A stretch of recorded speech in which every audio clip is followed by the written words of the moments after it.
Hi, I'm Robert Parrott. I'm the founder of Rejuvion. Evel Knievel has earned legendary status not only for his stunts, but also for his positive messages to youth, promoting abstinence from drugs, and maintaining a positive mental attitude.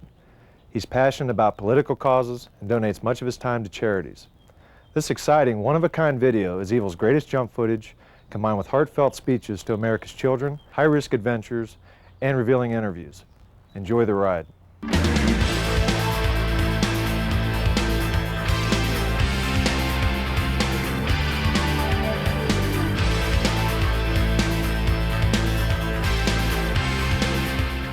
My name is Evel Knievel.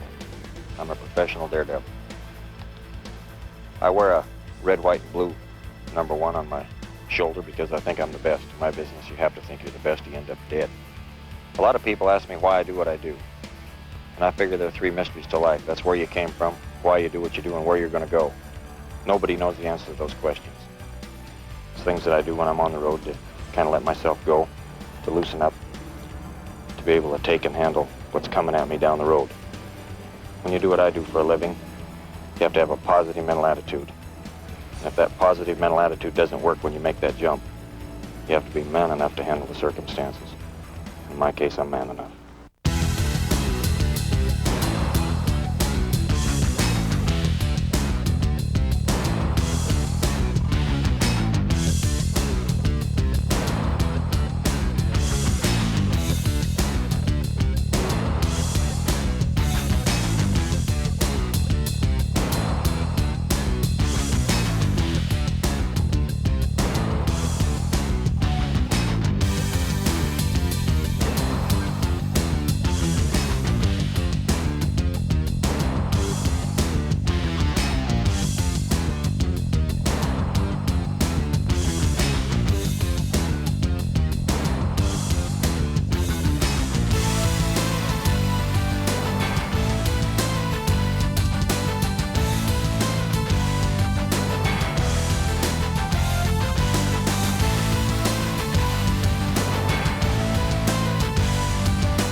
I don't think jumping the motorcycle did make me famous, or, you know, people use the term folk hero or hero.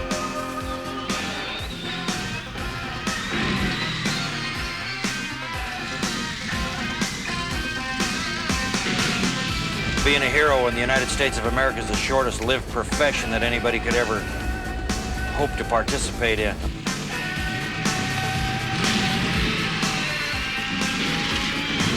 Or hope not to participate in. The Caesar's Palace jump was really the launching of my career. The film that was shot of the Caesar's Palace jump has been said by a lot of people who are in the film business to be one of the greatest pieces of film footage ever filmed. This was filmed by one of the most beautiful blondes. Her name is Linda Evans. And John Derek shot the jump and the takeoff, and Linda shot the landing and the accident. John Derek kept his word with me. You know, he could have taken that film and done something with it, but he gave me his word that no matter what happened, that film would belong to me and that he would show it to nobody. I really was conscious until at the very end of the jump. I was conscious almost till they got me to the hospital, but I had a real severe brain concussion. I broke my pelvis, just crushed it. My left hip was shattered, my femur, my other leg and my wrist and my ankle. I think I was unconscious for 29 days, and it was really a tough recovery period. The jump that I made in Seattle, at the time I made it, I had staph infection.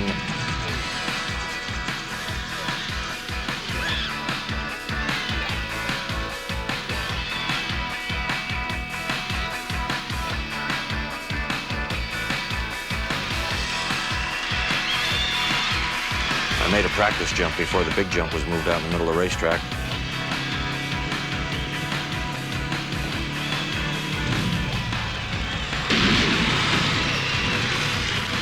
And almost tore the rear wheel off of the motorcycle.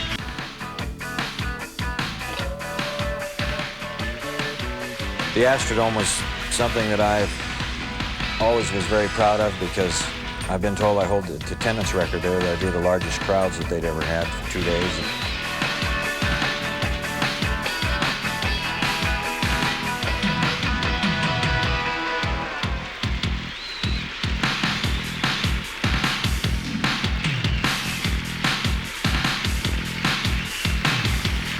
And it was really a big thing for me because it was the first time I was ever there and I always wondered about it.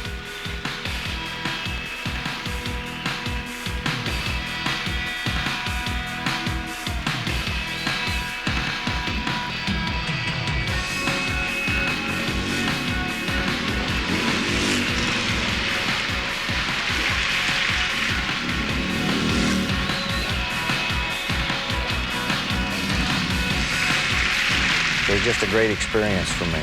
It's just something that's very memorable to me, something I always remember.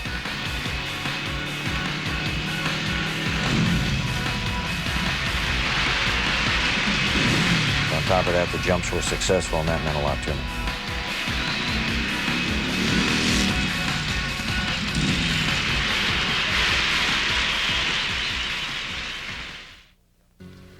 Now, there have been a couple of jumps that I've made during my lifetime that I always had a premonition before the jump that things were wrong. Maybe I'd done something I felt was wrong or that I shouldn't have done. That maybe there's some reason I couldn't make the jump right. I was going to get hurt. Things that I really don't want to divulge. I mean, we all have things in our life that we think things go wrong because of. The Yakima jump that I made in Yakima, Washington at the Yakima Speedway was over 12 or 13 Pepsi-Cola trucks. I jumped it on an American Eagle motorcycle. It's a big 750cc, 1,000-pound motorcycle.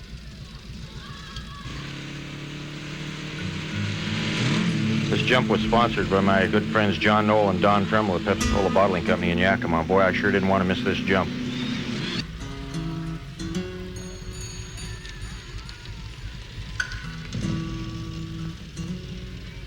I can just tell you there were times during my life when I jumped that I absolutely thought or knew that I wasn't going to make it.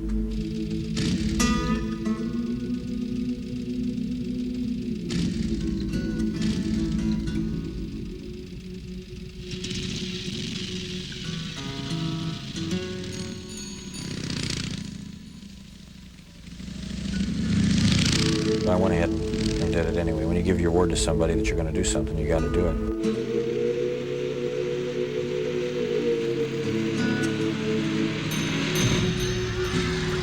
I just didn't have enough speed on takeoff. Boy, I'll tell you one thing. Football players fall down on AstroTurf and rodeo riders fall down in nice, soft dirt or cow manure. But boy, when you fall off of this motorcycle at 60 or 70 or 80 miles an hour on the asphalt, there's nothing in the world that compares with it. It's just murder on your body. It tears you to pieces. During a course of the 3.5 years, I underwent 14 major open reduction operations where they would cut me open, put steel into me, or take it out of me.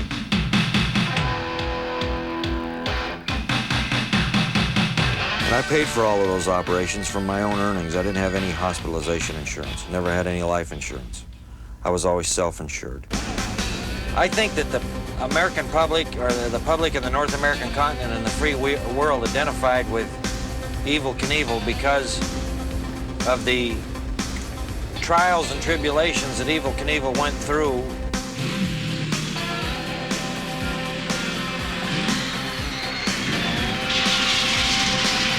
And the times that he got up when everybody thought that he never could.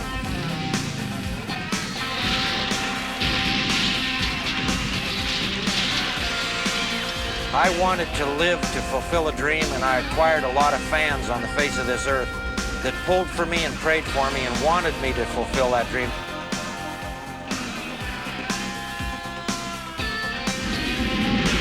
The bottom line is that a man can fall many, many times in life, but he's never a failure until he refuses to get up. I'll never forget the time I jumped in the Cow Palace. I had a premonition that I couldn't make it. From the very beginning, things started seeming like they were going haywire. And the Hells Angels were there.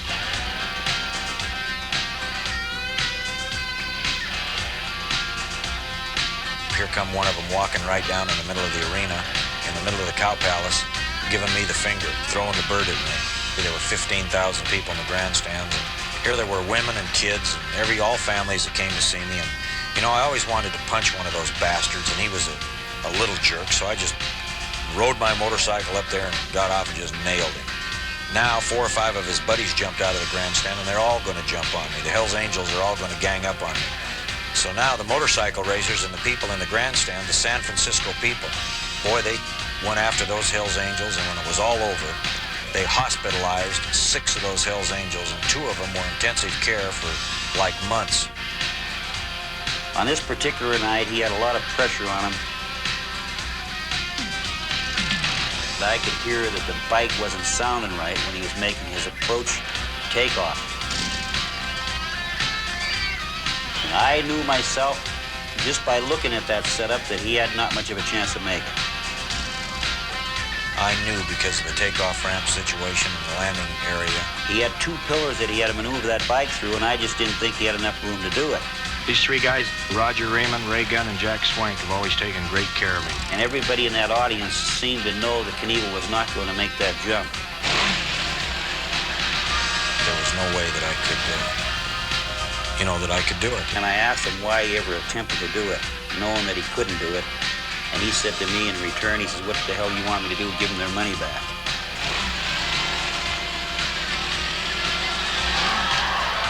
After I landed, the motorcycle went upside down on top of me and hit some obstacles out in the gateway going out of the stadium. And to be honest with you, I thought he was dead. I'm lucky that I didn't get killed.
Let's give a great Canadian welcome to a man who is known throughout the world as the last of the gladiators, the all-time king of the Daredevils, Evel Knievel. I would like to direct something to you who might think taking a narcotic is the wise thing to do, and I will give you something to relate to. I go to Indianapolis every year with the A.J. Foyt pit crew. He does a good job there. The men that are with him do a good job. When we go to qualify, there are some men who want to qualify and go faster, and instead of running on the fuel that Mr. Holman advises they run under and that the USAC committee tells them to run under, some of them cheat a little bit to get ahead, and they use the nitro. And their car runs for about 5 laps, and then it blows all to hell. And that's what will happen to you in life. If you take narcotics, you'll run for 5 laps, and you will blow all to hell. So the decision is yours. You make it. For 30 years, Wide World of Sports has been the highest-rated sports anthology show on television. Notice the 4 highest-rated shows. You'll see the names of 2 men who played prominent roles in our show's success, Muhammad Ali and Evel Knievel. The spokes and the rim of a motorcycle wheel. And the colors red, white, and blue have a common meaning: freedom. The freedom of the open road, the freedom most Americans hold so dear. Evel Knievel believed in both. With his red, white, and blue cape and U.S. #1 mentality, he was a real-life comic book hero. But above all else, Evel Knievel was the ultimate gambler.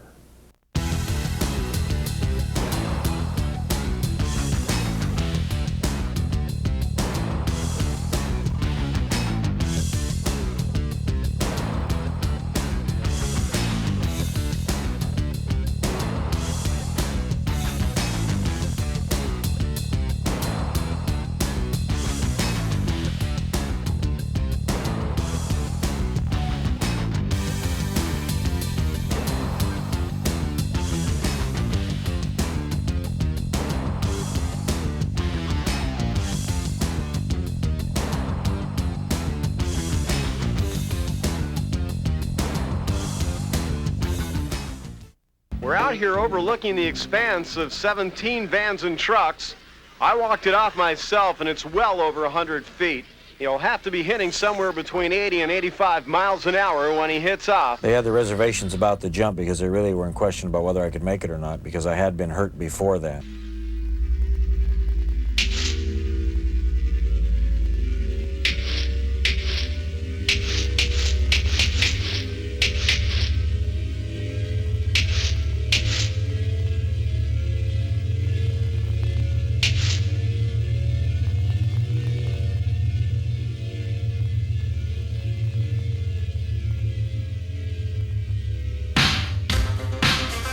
We moved a ramp just before the jump because we thought it was going to rain. And to tell you the truth, none of us thought that I could make this jump in here. And I want to tell you something. You know, we sold this place out tonight, and I just as soon miss the jump as have them boom me out of here. And I'm almost to the end of my road, and I'm not going to let that happen yet. I'm going to jump in Los Angeles, San Francisco, Tulsa, Kansas City, and then I make a big jump, a world record jump at the Canadian International Exposition in Toronto, Canada. And then we're going to the canyon Sunday, September 8th, and I'll see you there.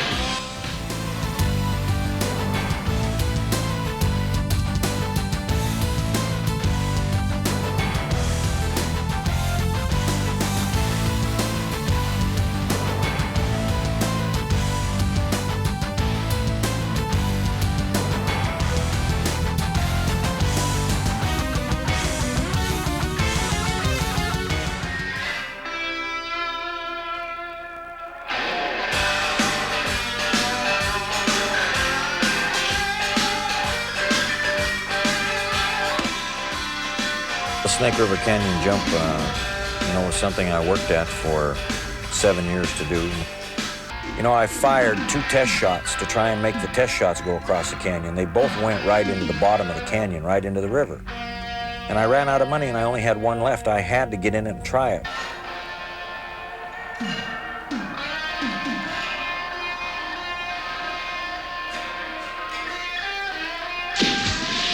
I was a dead man. I never thought that I had a prayer. I didn't think that thing would get 10 feet. Whoa, it looks like a good one. Whoa. Oh, Evel, stay with the bird. He looks like he's... Whoa, there's been a mistake. He looks like he's going into the canyon. The ship's going down. It's going down. As the vehicle is going down, the wind is blowing me back into the canyon wall. Now, I'm fighting, trying to get out of it.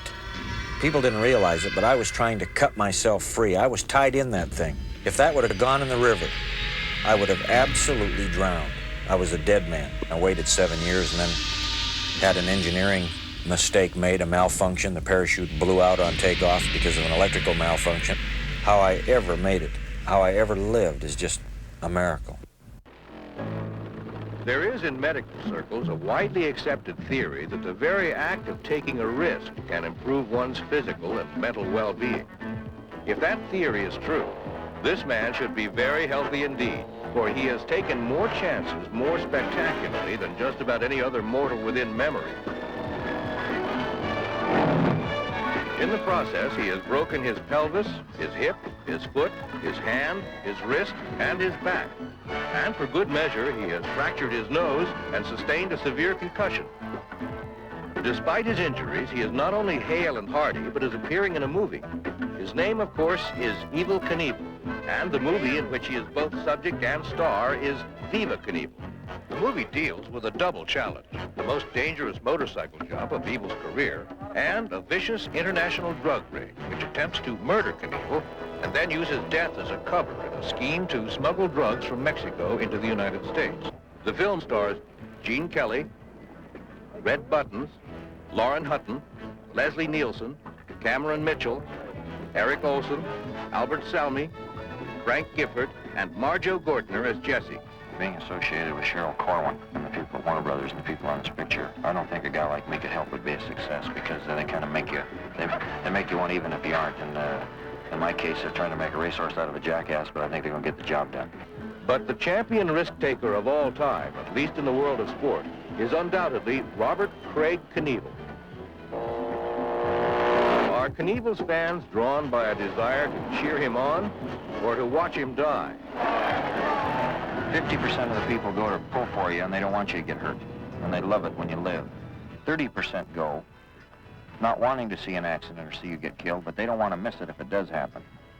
20% go, I think, to see death. And not that they really want to see it.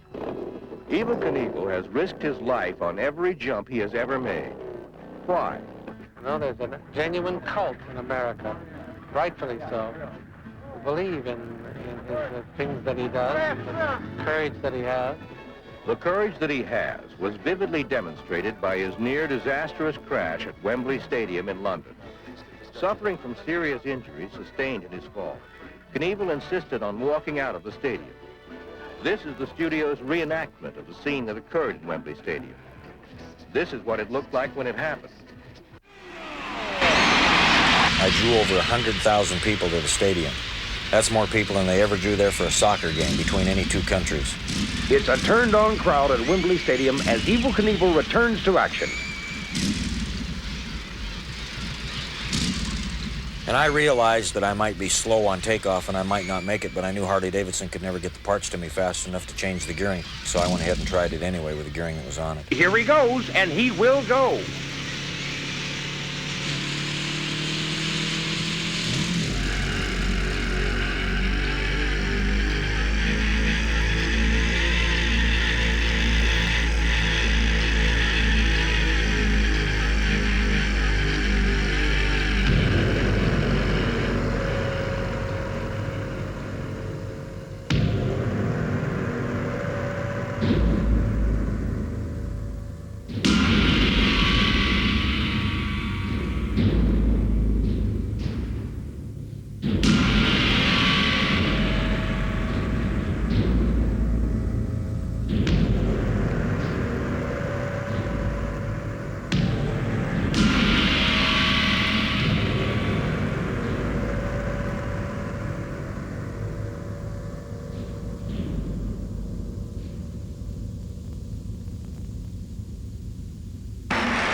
Okay, we're going to help him up.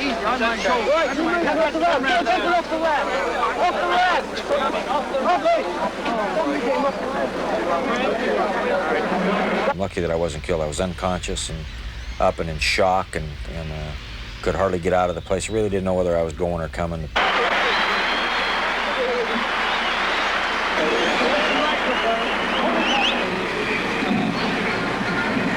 Ladies and gentlemen of this wonderful country, I've got to tell you that you are the last people in the world who will ever see me jump, because I will never, ever, ever jump again. I'm through.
I wanted to get on the motorcycle and go against death. I was a life risker.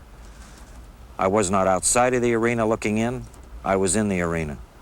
To be like a life risker or a gladiator of old times, that's what made my life worthwhile at that time. If I'd have died, they'd have said, well, the Daredevil died. Evel Knievel, that was his grand finale. But excuse me, I didn't. I'm still alive.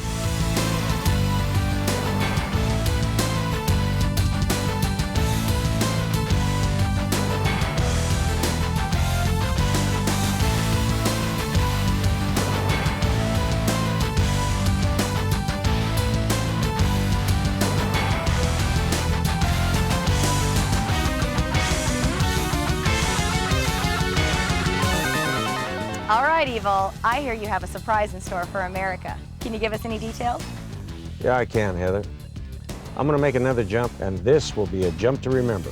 I haven't chosen a stadium to jump at yet, but no matter where I jump, I hope the attempt will inspire Americans to get up no matter what they've been through. It's been more than 16 years since my last jump. Right now, I'm testing different motorcycles, and you can bet your life that I'm going to pick the safest, fastest, and best motorcycle manufactured in the entire world. Come on, sweetheart, let's go for a ride.